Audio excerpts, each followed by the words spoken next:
you very much.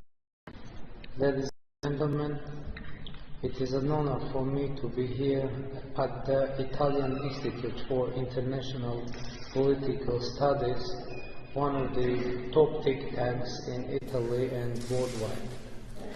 I know that 2019 marks the 85th anniversary of the establishment of this institute. During its decades-long activity, combining policy-oriented research with an equally significant commitment to education, the Institute has gone through a volatile period of history, bringing its contribution to policy making worldwide. So, once again, thank you for the invitation to address this audience. Ladies and gentlemen, I have no doubt that all of you here have heard about the non-violent, peaceful Velvet Revolution that happened in Armenia in April 2018.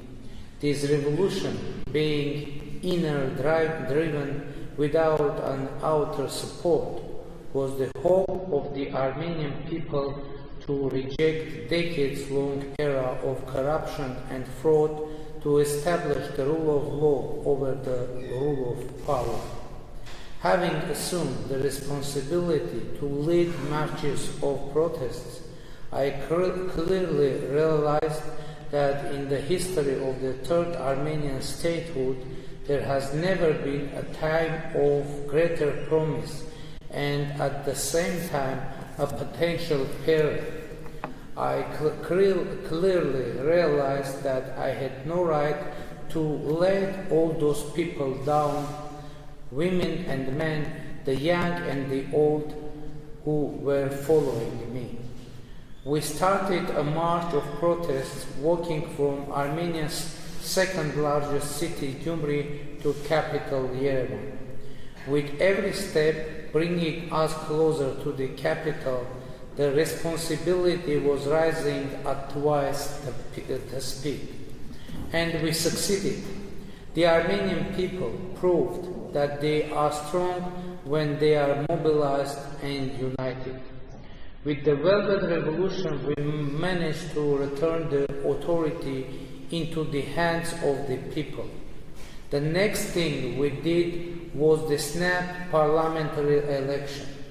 Last December, we had parliamentary elections that were defined by our international partners as free, fair, democratic, and competitive. This was the first parliamentary elections in our country, the official results of which were not contested in constitutional court, and the first parliamentary elections, the results of which were unanimously adopted by all political forces and the public at large. After the elections, I clearly realized that the expectations of the people were very high. The promise of the revolution was quite big. We needed to translate the energy and excitement generated by wide-scale mobilization into the work of building democratic institutions. No doubt that in terms of value and aspirations of the people, democracy has won a landslide victory in Armenia. Today, democracy has already become a part of our identity. However, we realize that we need to strengthen democracy institutionally in order to make it irreversible. We need to protect democracy from those who want to make a revenge and turn the clock back. With this end in view, we launched reforms aimed at ensuring the rule of law, accountable governance, protection of fundamental rights and freedom.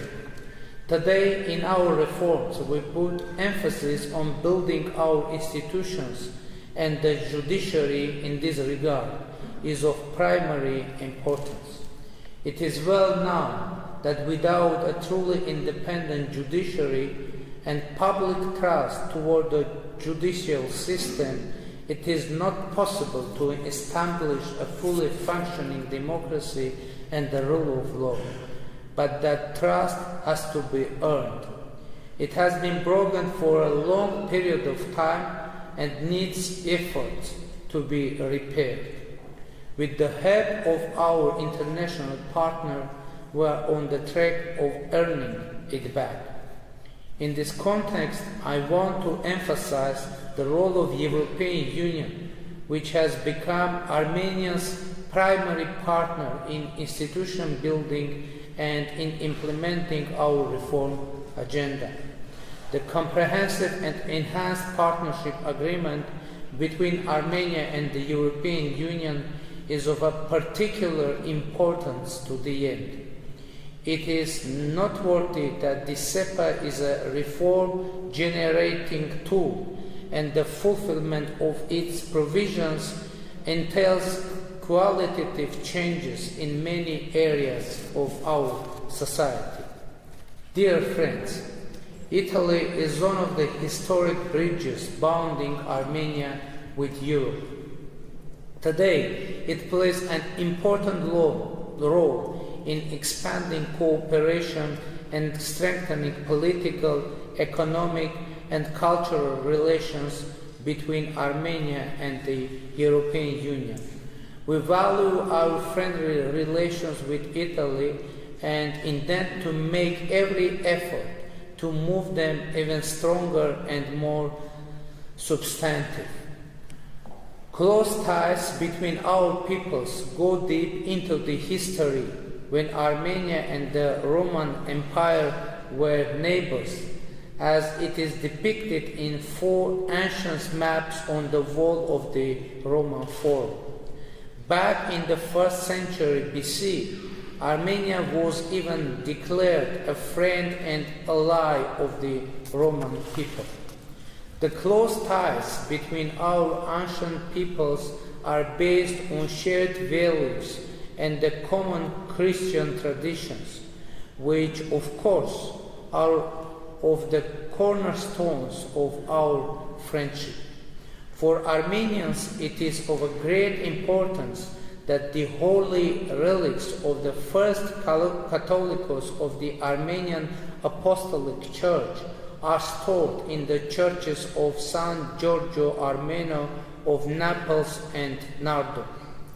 One of the most important centers contributing to the renaissance of the Armenian culture is the modern era. In the modern era is the island of St. Lazarus in Venice, where the congregation of Mkhitariyats was founded 3 centuries ago. The congregation, which is still one of the major centers of Armenian studies, played an invaluable role in the enlightenment and cultural development of the Armenian people. It is yet another subject of common pride for us and Italians. This series can be continued indefinitely.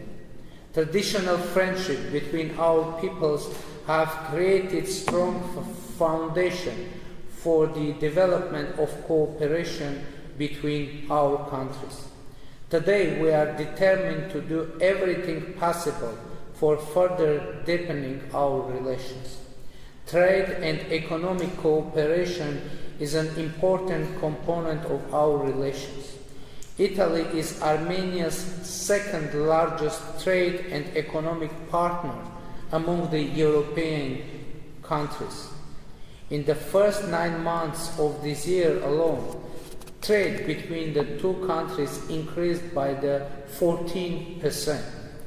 The comprehensive and enhanced partnership agreement between Armenia and the European Union and Armenia's participation in the Eurasian Economic Union open up additional prospects for the development of cooperation between our 2 countries. The Armenian-Italian community is undoubtedly another factor contributing to our cooperation. We are grateful to the Italian government for taking care of the Armenian cultural heritage existing in Italy. And last but not least, we are grateful for the decision of the Italian Chamber of Deputies to recognize the Armenian genocide in April this year.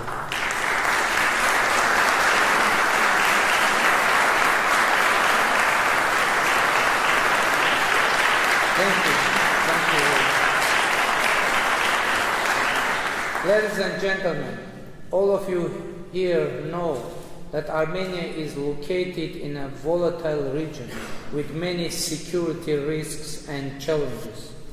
Unresolved conflicts which are producing ongoing tension, an arms race and hate politics are still alive in the South Caucasus.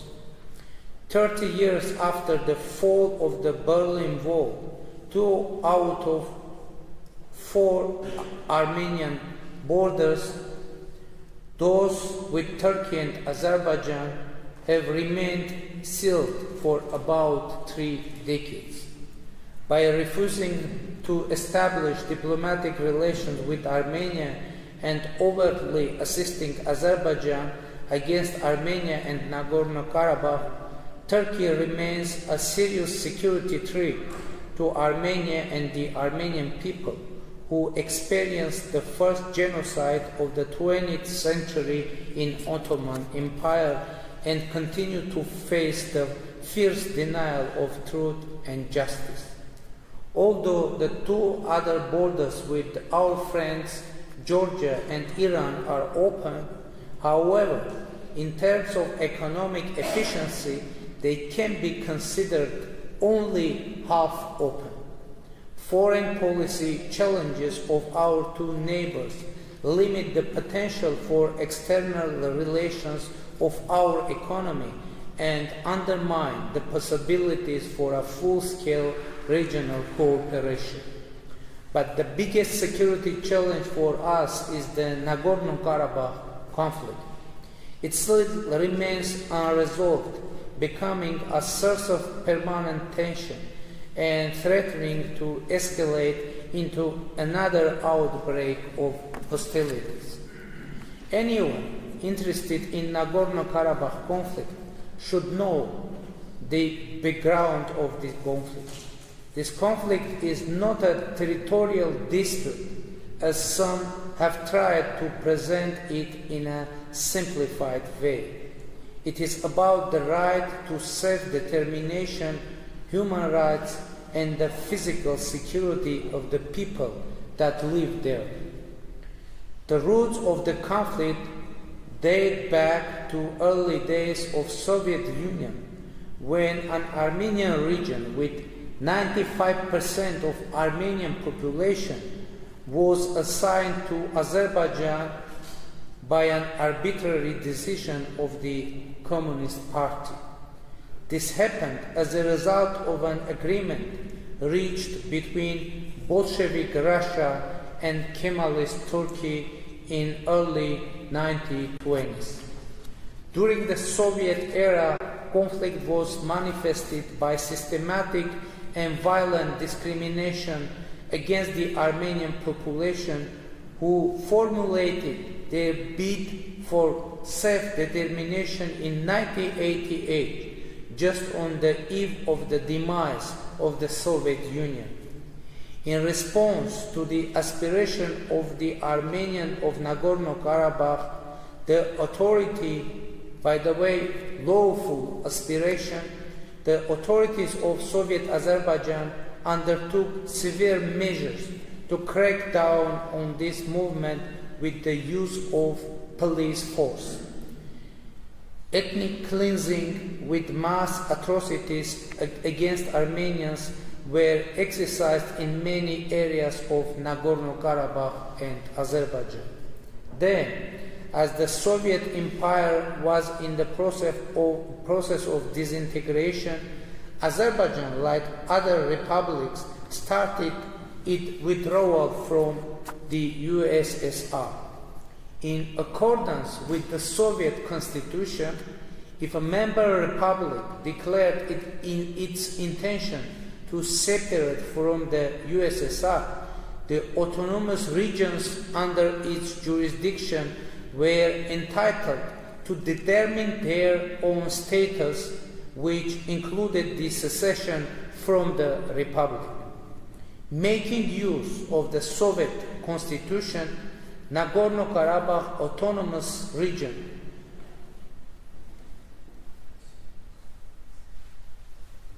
exercised its right to self-determination and to gain independence both from Soviet Union and Soviet Azerbaijan. Nagorno-Karabakh declared independence from Azerbaijan exactly in the same way as did Azerbaijan separating from Soviet Union. This time, Azerbaijani authorities used military force against Armenians of Nagorno-Karabakh. They waged a full-scale war, threatening the very existence of the people of Nagorno-Karabakh. In response to the existential threat, the Armenians, who constituted about 80% of the total population of Nagorno-Karabakh, resorted to self-defense. They succeeded in protecting their land and made Azerbaijan come to the terms with the new situation. As a result, a ceasefire agreement among Azerbaijan, Nagorno-Karabakh, and the Republic of Armenia was signed on May 12, 1994. The negotiation process on the settlement of conflict was initiated back in 1992, even before the ceasefire agreement was signed. The OSCE Minsk Group, mandated by the international community to mediate the conflict resolution, defined that there were three parties of the conflict, Azerbaijan, Nagorno-Karabakh, and Armenia. This fact was reaffirmed by many international documents of early 1990s. Indeed, for a long time, Nagorno-Karabakh participated as a party of the negotiation process.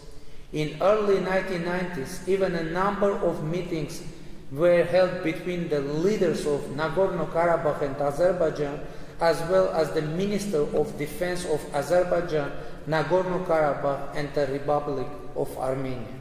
By the way, a prominent Italian politician and diplomat, Mario Raffaelli, who rendered a lot of efforts toward normalizing the situation in the region, was the chairman of the Minsk Conference, the first international officer charged to deal with the conflict in early 1990s. Minsk Group meetings, which among the others two parties to the conflict were also attended by the elected representatives of Nagorno-Karabakh, took place in Rome, in capital of Italy.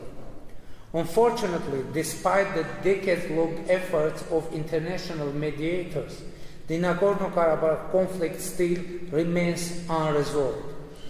What are the reasons behind this situation? First and foremost, Azerbaijani authorities refused to negotiate with the representative of Nagorno-Karabakh. They claimed that Nagorno-Karabakh should be considered an indivisible part of Azerbaijan. But this is really a very odd position. On the one hand, Azerbaijani authorities want Nagorno-Karabakh to be a part of their territorial integrity. On the other hand, they do not want to conduct a dialogue with the representatives of Nagorno-Karabakh. Is this not a somewhat weird? What does this position mean? It means that Azerbaijani authorities, in fact, do not want to negotiate with the people of Nagorno-Karabakh just because they only want the territories but not the people. To be more precise, they want territories without the people. It means that they hope to resolve the conflict by military means, occupy the territory of Nagorno-Karabakh, conduct ethnic cleansings, and get rid of both Armenians and the problem itself. Military solution is not ruled out. That was a typical statement made by President Aliyev of many occasions. Anytime we can solve this issue by military means. That was the statement made by President of Azerbaijan Ilham Aliyev in January 2017 at the government meeting discussing the economic development of the country. We will increase our military power, and I believe that it is one of the most important factors on the negotiation. That was the statement made by President Aliyev on November 5, 2018. On another occasion, on December 17, 2018, he said that, I quote, "Our military forces and our power are the key factors among all factors for the resolution of the Nagorno-Karabakh conflict." End of quote. Indeed, there are many reasons to believe that the Azerbaijani authorities are preparing their society to a war. This is why they are inflaming anti-Armenian sentiments among their people. This is why they are spending enormous resources on armament. This is why the anti-Armenian hate speech has become actually official policy in Azerbaijan. This is why Armenophobia became a state policy in Azerbaijan. I will bring some concrete examples of that policy in action. Any foreigner who visits Nagorno-Karabakh is blacklisted by Azerbaijan. This list already includes more than 850 people. Citizens of any country who bear an Armenian surname or suspected to have Armenian ethnic origin cannot enter Azerbaijan. This was the case with a Bloomberg journalist of US citizenship, Diana Markosyan, who was banned to enter Azerbaijan in 2011. In 2014, this was the case with the Turkish orchestra musician, Refer Noyan, who had an Armenian-like surname. In 2016, it happened with an 8-year-old child, Luka Vartanya, and in 2018, when an 80-year-old pensioner from Russia, Olga Barseva. In 2017, a woman of Armenian descent with her 4-year-old child was kept in the airport of Baku for 3 hours and then deported. This list can be continued, but probably the most notorious case happened with Arsenal, now Roma player Henrik Mkhitaryan, who missed the final match of Europe League in Baku, capital of Azerbaijan, just a few months ago. Azerbaijani authorities even banned T-shirts with Mkhitaryan's name, and people wearing them were stopped by the police on Baku streets. This policy sometimes has even ridiculous manifestations. Just a few days ago, a driver was detained in Baku merely for listening to an Armenian pop song. But the most tragic and cynical case was the one with Ramil Safarov, who murdered with an axe his Armenian classmate of a NATO seminar in Budapest.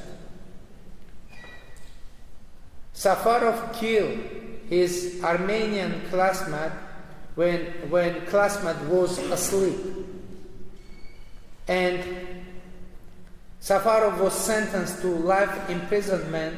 Then extradited to Azerbaijan by the Hungarian authorities and returned to Azerbaijan, he was greeted as a national hero, pardoned by President Ilham Aliyev and released, promoted in military rank and gifted an apartment.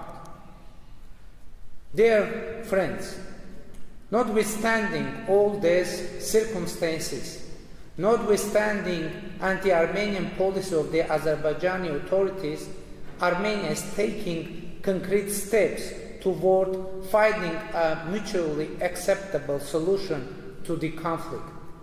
With this end in view, about 1 year ago, I publicly stated that any solution to the Nagorno-Karabakh conflict must be acceptable for the people of Armenia, people of Nagorno-Karabakh, and the people of Azerbaijan. I was the first Armenian leader who voiced such a position, and I was heavily criticized in my country for such a formula which places the three parties of the conflict on an equal footing. Nevertheless, I strongly believe that this is the only way to the peaceful and lasting settlement of the conflict, because it offers a possibility for compromise, mutual respect, and balance. In order to move forward, I expected a similar statement from Azerbaijan. Should we hear such a statement from President Aliyev, this would be a real breakthrough in the negotiation process. However, the highest authorities of Azerbaijan remain on their position, which aims at a solution of the conflict acceptable only for the people of Azerbaijan. It gives me an additional reason to believe that Azerbaijan is nursing hopes to resolve the conflict by military means and doesn't want to find a solution at the negotiation table. However, the Azerbaijani authorities should understand that there is no alternative to the peace talks and the peaceful solution to the problem. First of all, it is absolutely useless to speak with Artsakh, with Nagorno-Karabakh and Armenia in a language of threat. It's a path to nowhere.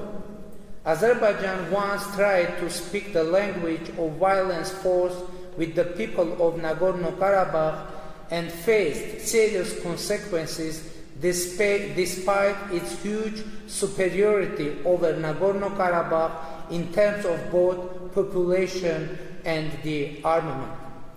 Attempts to avenge this military failure will not lead to anything good. A military escalation in our region will have disastrous consequences with even a global impact. Apparently, Azerbaijan being engaged in hostilities would provide a fertile ground for those terrorists who lost ground in Syria and Iraq and now are looking for new territories to set up their operations. Geographically, Azerbaijan could become a perfect basis for them to penetrate in all four directions, to the south, to the north, to the east, and to the west. Dear friends, the Nagorno-Karabakh is a very complicated and painful issue for the peoples of the region. It is impossible to settle it without hard and consistent work, without a compromise, mutual respect, and balance. But if we took responsibility for the future of our peoples, we must make efforts to achieve real changes. I mean, government of Azerbaijan, government of Nagorno-Karabakh, and government of Armenia. We are sincere in our aspiration for peace in the region and are open for dialogue to reach a solution to the conflict which will be acceptable for people of Armenia, for people of Nagorno-Karabakh, and for people of Azerbaijan. This is our approach, and we are ready to negotiate on the basis of this new paradigm. Concluding my speech, I would like to tell you that before coming to you, I went through the website of the Institute, and one of the headlines of the discussions you had caught my eye. I read as follows: "Ink is better than blood." There was enough blood in this conflict. We need ink and firm hands to put an end to it and to bring peace to the peoples of our region. Thank you for your attention. Now I'm ready for your questions. Thank you very much.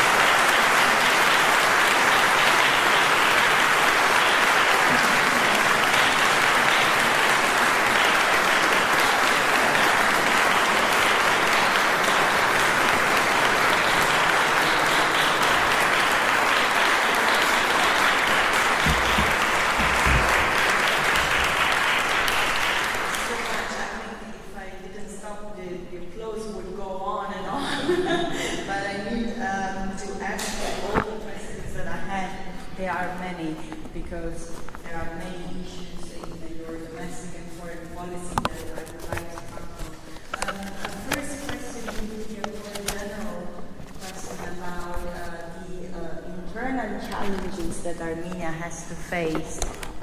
You mentioned, of course, the biggest one, the frozen conflict, which is not frozen at all, as we witnessed in 2016. So apart from the frozen conflict in Nagorno-Karabakh, what are the main challenges that your government has to tackle, and what are the tools at your disposal to tackle them? Thank you very much. I would mention only one major challenge for us, and from my point of view, most important challenge. As I said, now Armenia is a democratic country, definitely. But I think that our democracy now is kind of emotional democracy, and it like a vague democratic. Now we have democratic emotional wave after our non-violent, peaceful revolution that took place in 2018. And now we need to make our democracy, to transfer our democracy from emotional democracy into the institutional democracy, to guarantee the sustainability of our democracy. And for us, most important challenge is to make our reform agenda, democratic reform agenda, implemented. And we need to have strong and reliable electoral system. We need to have strong and reliable and independent judiciary system. Now it can seem strange, but now we have a new country with old judiciary system, because we had revolution in our society. We had revolution in terms of political system. We had even now the economic revolution is on the way, but actually we have no major changes in our judiciary. So our main challenge is make our democracy sustainable. And I'm very glad that in this way we have support of our international partners and support of European Union, particularly Council of Europe, and of course it is very important agenda. And I mentioned economic revolution, and it is also very important for making our democracy sustainable, because I think that for sustainability of our democracy, it's very important to overcome the huge scale of poverty in our country. And for that, we have managed to fight monopolies and to open new economic opportunities for everyone. And now our main message to our people is that only tool for overcoming the poverty is economic activity. And now we have many programs to encourage our people to start economic activities. And I'm very glad that this motto is bringing concrete result. And this year we expect to have economic growth more than 6%, and it is very good news for us.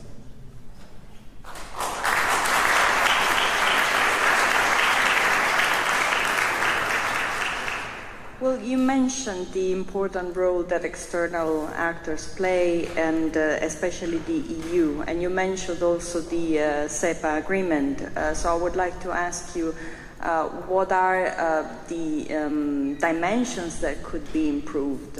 What is Armenia expecting from the EU?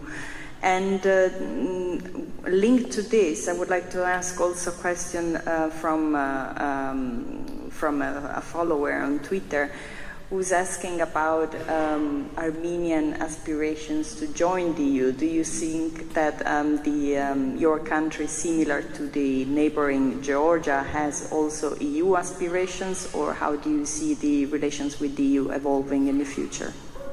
You know that Armenia is a member of the European Economic Union, and in our agenda we have no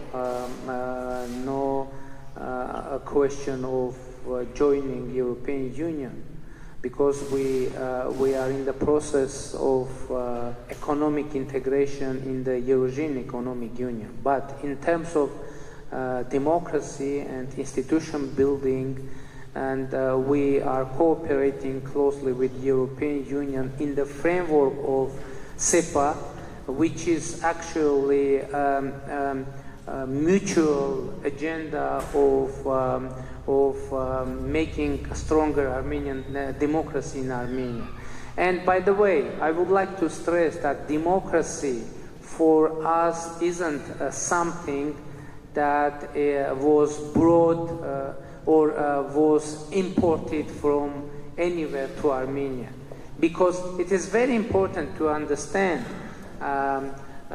despite I know that many countries or many institutions are very suspicious about the revolution in Armenia, but it is very important to state that it was totally inner-driven process, totally domestic process, and there was no one foreign force engaged in our revolution. And by the way, my belief is that is the most important reason that we have managed to make this revolution totally peaceful, totally, without any victim, without any violence. And it is very important to understand that democracy is in mind of our people. Democracy is like our national value, and it was showed within our revolution when 100,000 people stood up for democracy, for rule of law, and for fighting corruption, and for making Armenia as a real democracy. And I'm very glad that now Armenia is considered like a hope for democracy worldwide.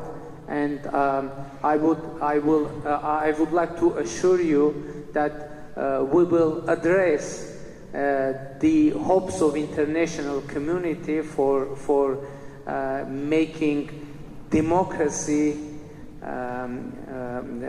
strong again.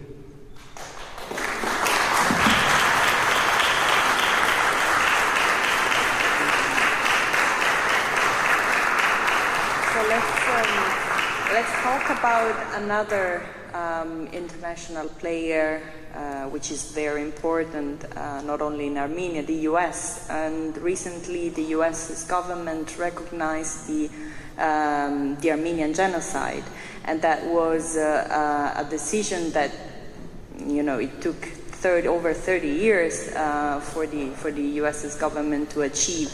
So how do you evaluate this decision, and how do you think it can impact on the regional equilibrium? Yeah, of course, it is a very important decision, and but I would like to stress that in United States the recognition process was going on for many years because state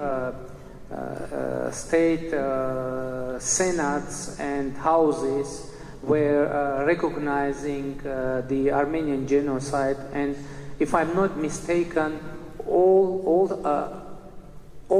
49 states have recognized the Armenian genocide at the moment when House of Representatives recognized the Armenian genocide. And of course it is very important decision, and I would like to stress that the international recognition of Armenian genocide isn't only the matter of recognition of history or the issue of the historic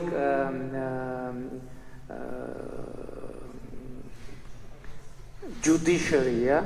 It's also a matter of security and genocide prevention movement, global movement. And for us, it is a very important tool for international security and stability.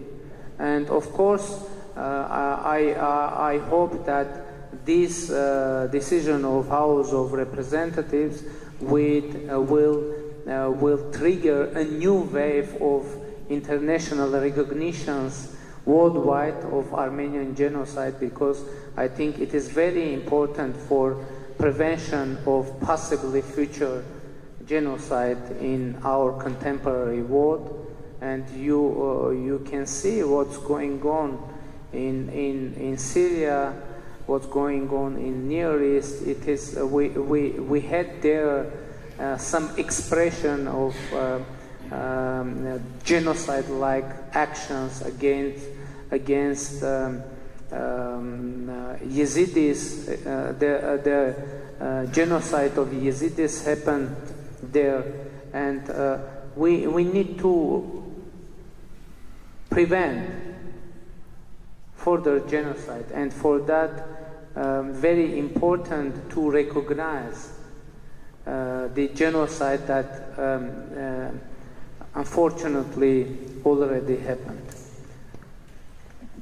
And in this decision in the US, we saw that the Armenian diaspora played a great role, especially some members of the diaspora, of course, the most famous being Kim Kardashian. So my question now would be, how do you evaluate the role of the diaspora worldwide, and whether you have some programs for the return of some members of this diaspora, also considering the demographic problems facing Armenia? Yeah, great repatriation is a very important point in our government program, and we hope to be able to start such a process to bring Armenians back to Armenia. But you know, it's very important to understand that it isn't. We don't mean that all Armenians should always live in Armenia, because in contemporary world it's very important for everyone to be able to move around and go to the different countries. But for us, it's very important to bring some Armenian investment to Armenia as well, and of course bring many people to bring back many our compatriots to Armenia, because now we opened new opportunities and we created new situation and atmosphere in our country. And by the way, the number of the Armenian citizens seeking asylum in the European Union decreased tremendously after our revolution, and it is very concrete fact that now Armenia is much more attractive for Armenians to live in. And by the way, you mentioned Kim Kardashian. Recently she visited Armenia and she said, not this time, before that, this time she came with children but unfortunately Kanye didn't visit, and she came to baptize her children in Armenian church, and I met with her, and she said that is intended to start a business and to make investment in Armenia, and I think it is very good news, and we hope to have Kim Kardashian in Armenia, not only like a TV star, but also as an investor, which will be very good advertisement for Armenian investment for making investment in Armenia. Well, she is a businesswoman, so why not? I would like to ask also about relations with Turkey. You already mentioned that the relations remain problematic, but I would like to ask whether there are some concrete prospects for normalization in the future, and how the EU could help Armenia and Turkey achieve a normalization in their relations. You know, I said already that unfortunately our border with Turkey is closed. But the question is, who closed this border? Actually, this border is open from Armenian side. It is closed from Turkish side.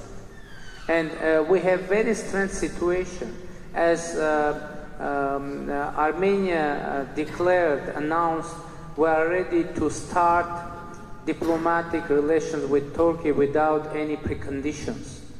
And the problem is that Turkey ties relation with Armenia with Armenia's relation with Azerbaijan. And it is very strange situation when the relations of two countries are connected with the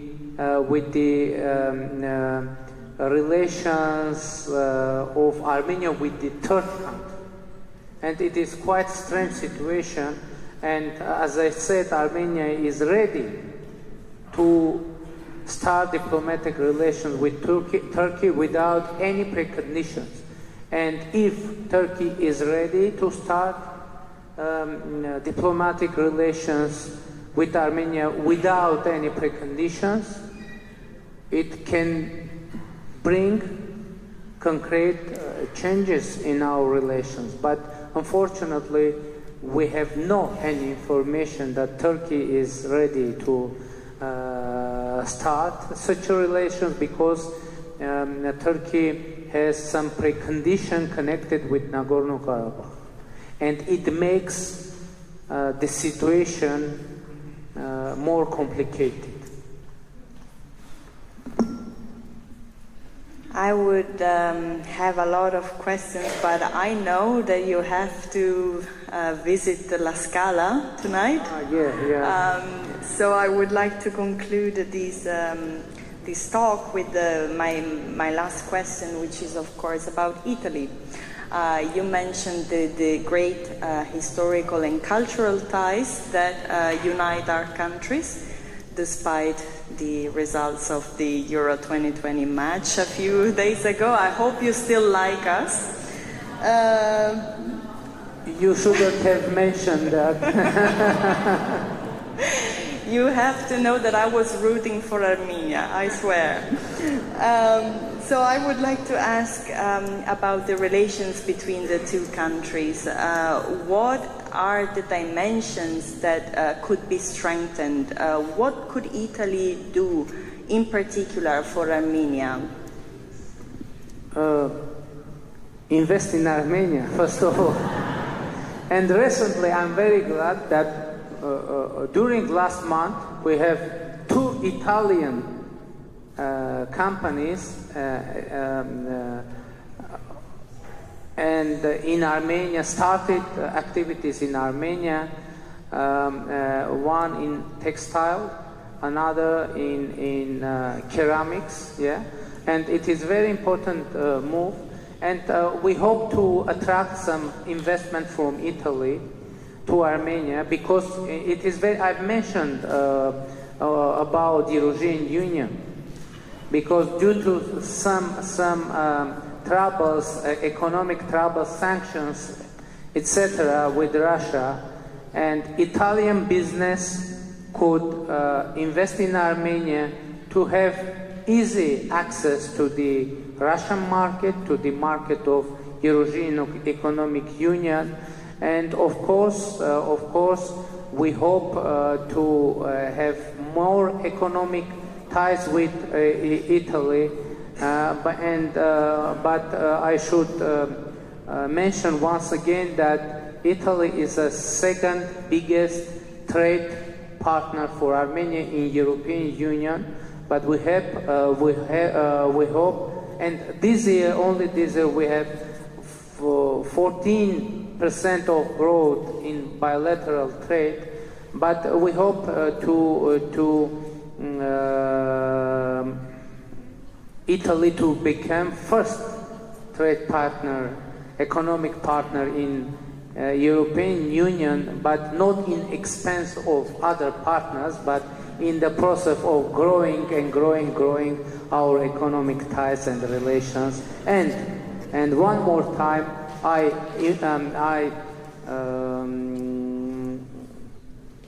invite Italian business and investors to invest in Armenia, to invest in New Armenia, where there is many good opportunities, new opportunities, and we will guarantee the security and success of all investment in Armenia. So welcome to Armenia.